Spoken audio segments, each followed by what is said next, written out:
This is The Secret, How to Fight CPS and Win. I'm attorney Vince Davis. I'm here with therapist Brian Hamilton. Brian, we're going to take another call here. Well, let's talk to Jack from California. Jack, did you have a story to tell or a question to ask? Oh, I have a story to tell. Go for it. Can you hear me? Mm-hmm. Yeah.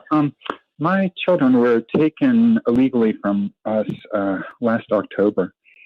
And the DCFS agent came in, and the mother, what had started it all was, the mother was essentially a classic DV case, had been attacking me for years. And we had several calls that went in to 911 way back.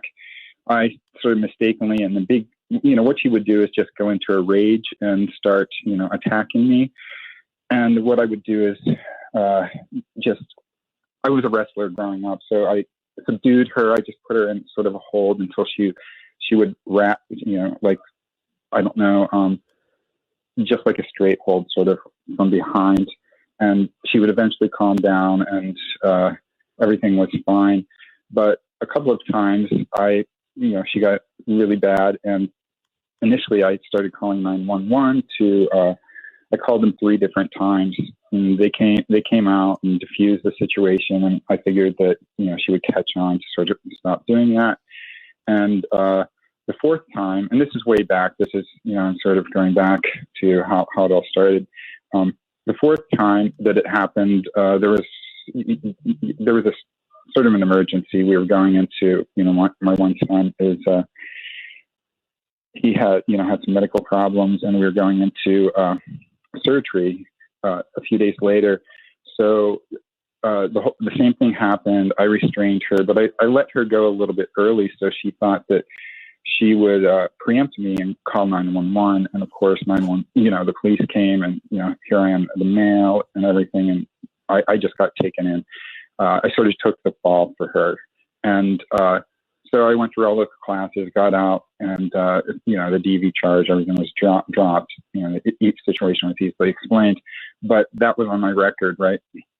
So this continued for a couple more years, and the kids were becoming affected by it, and she started hitting me with objects, and it just got sort of out of hand, and finally she struck me. I don't want to go into too much detail because I feel like I'm just afraid of my identity, I guess, or whatever, for whatever reason. But Sure. She attacked me pretty hard in a way that was like almost a lethal sort of situation. Scared me, and so I called the police.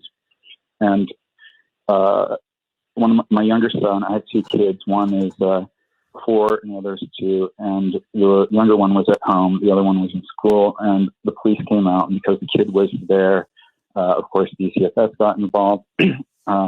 So they came out to interview me, and I just, of course, took it too lightly because I'm like, I could easily explain the situation. And anyways, I told them everything that happened, and what they were most concerned about was where the child was. So, he was, what happens when, any sort of dispute between us begins, that, the kids just go to the furthest place, somewhere else in the other room. He was in the bedroom.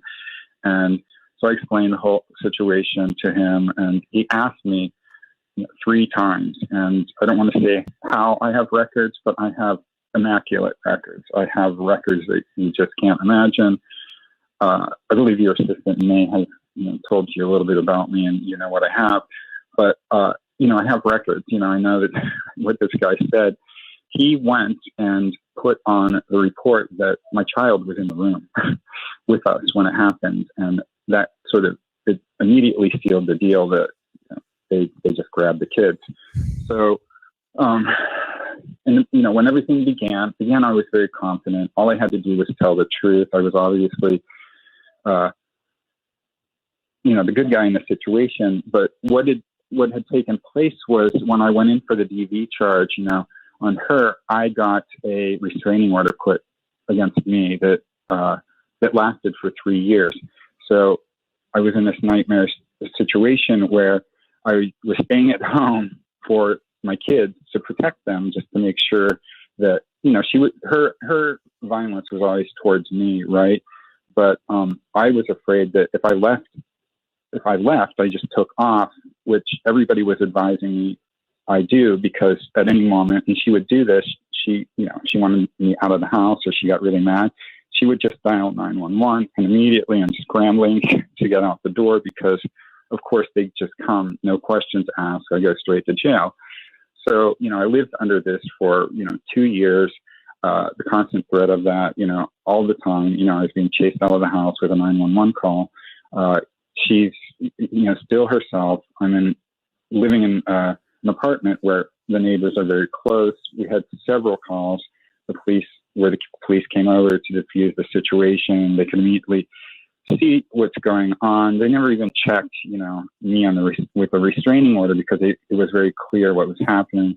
They would diffuse it and then they would leave. But we then accumulated like many, many calls, right? So, DCFS, they have all of these records. They have this massive rap sheet. The fact that, they never even looked at the situation as far as how I got out of, that I was innocent or the fall guy in the first case. They just immediately pegged me as, I was also, I had my own charges. I was also, involved in a domestic thing. So I'm in this gray area where, it's hard for them. It's not even hard for them to see, because I explain the situation, but of course they use whatever they can against me. They're not going to, they're just going to say, hey, this guy is a DV, has a DV, whatever. So I'm sort of in this murky area. And when the guys were taken in October, I let the mother slip the DV charge, just because, having gone through all the classes, I knew that it was going to destroy her life. So what I did was she called the detective, and she was saying like, oh, he's just trying to frame me. This is all. Hey, Jack, hold on a second. Yeah, sure. Because we're going to be running out of time really quickly. Now, I'm going to tell you something, and I'm going to ask Brian's opinion. All right. Jack, in my opinion, from a legal standpoint, you're doing all the wrong things, my man. Yeah. Brian, what do you think? Well, this is something that often comes up with victims of intimate partner violence, is that they take on the burden, of the abuser. They basically take responsibility for things that the abuser has done.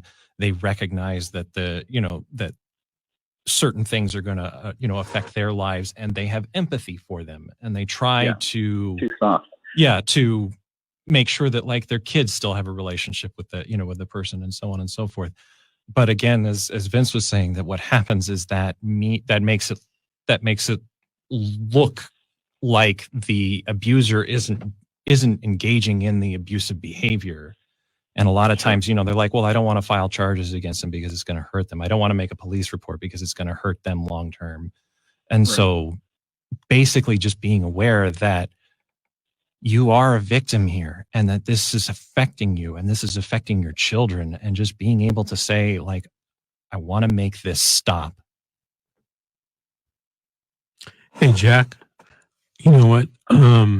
I want you to call me at my office tomorrow. Make an appointment to talk to me at the beginning of the week. 888-888-6582, 888-888-6582. I want to thank you for calling. Maybe you can call back in a few weeks and give us an update. And that is all for this evening. I want to thank you, Brian, for being here as a guest. Thank you, Elizabeth Jacobo. And we'll see you guys next week on the radio.